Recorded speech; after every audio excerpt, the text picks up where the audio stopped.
Welcome back to Tales and Fails Miniatures. Today we'll be reviewing the D&D Icons of the Realms Tree Blight. This is coming out with the Ghostlight set.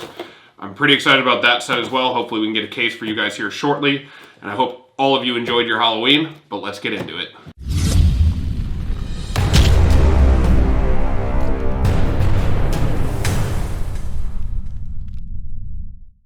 Alright, welcome back. Let's get this thing open. Alright, so the Tree Blight is basically a tree that is awakened with bloodlust and eats living, warm-blooded things.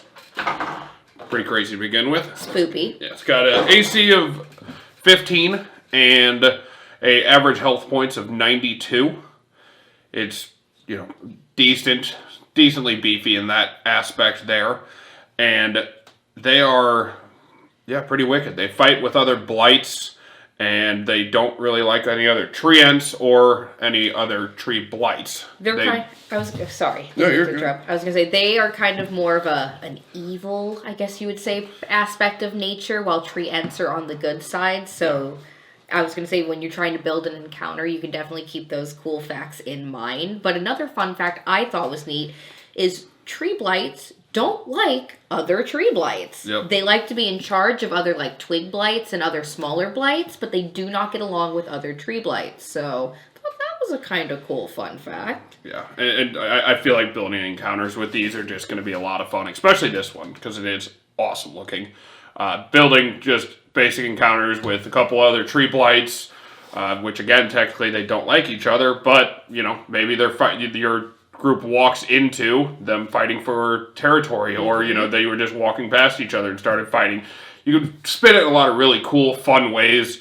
And again, just having there's so many other type of blights out right now that it would be anything could be a really cool encounter with the amount of different blights that are out now. So. And speaking of fighting, another cool fact is that they can actually grapple you with their roots and restrain you.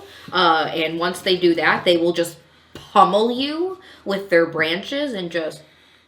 And then they eat you. So they like to tenderize you before they eat you. And it does say in the monster manual that it actually, there is signs usually of it being a tree blight, because you can, sometimes find partial corpses and bones and stuff within the branches and the roots of the tree blight itself. So, again, you can spin this in so many fun ways. It's just such a cool monster to begin with. Absolutely. And you came up with an idea for how to start an encounter, which I thought was pretty cool.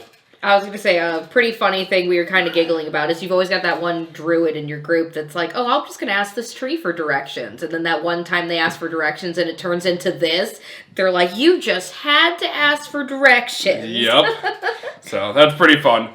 This miniature, though, is absolutely sweet. It is really good They looking. did an amazing job with the layers and layers of teeth that is bark. It just is a super gnarly looking, just creepy maw in a sense. And I will say I really like the fact that they didn't make it very cartoony.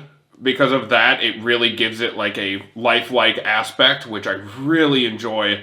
And the other thing I noticed is it's picked up off the base a little bit, just like the Awakened Tree miniatures, to where it's not, it makes it feel like it can actually grapple you with the legs, which I really like about it. And they did an amazing job on the paint job as well. It's basic, but they did a really nice dry brush. So really, there's a lot of depth to something so simple. I even like that if you look into his roots and into the details, there are knots and there are notches. And again, this miniature has a lot of life for a dead tree, and it has a lot of character. And I just think that it is a really cool mini to throw into any cool forest encounter, whether it's a living or dead forest. There's just so much cool stuff you can do with this guy. And again, I love the size. That's when I first saw it, I didn't think it was going to be very big, but I mean, compared to a human, it's like a 5 or 6 foot around tree. I mean, it's a pretty big monstrous tree, and tree blights are known for being basically ancient. So it makes sense that they are a much larger tree, but that's scary. I mean, its mouth is the size of a human. You could easily be eaten. So it's definitely a cool miniature. I think this thing is absolutely sweet. I think you should pick one up for you and your party. Or pick one up for your DM for Christmas, maybe. This is just a really cool, fun miniature to have. So many different encounters that you could do with it. I absolutely love this. I'm excited to add it to my collection. So, if you did like this, please make sure to like and subscribe. It helps out the channel a lot. Thanks for watching, and we'll catch you in the next one. Cheers.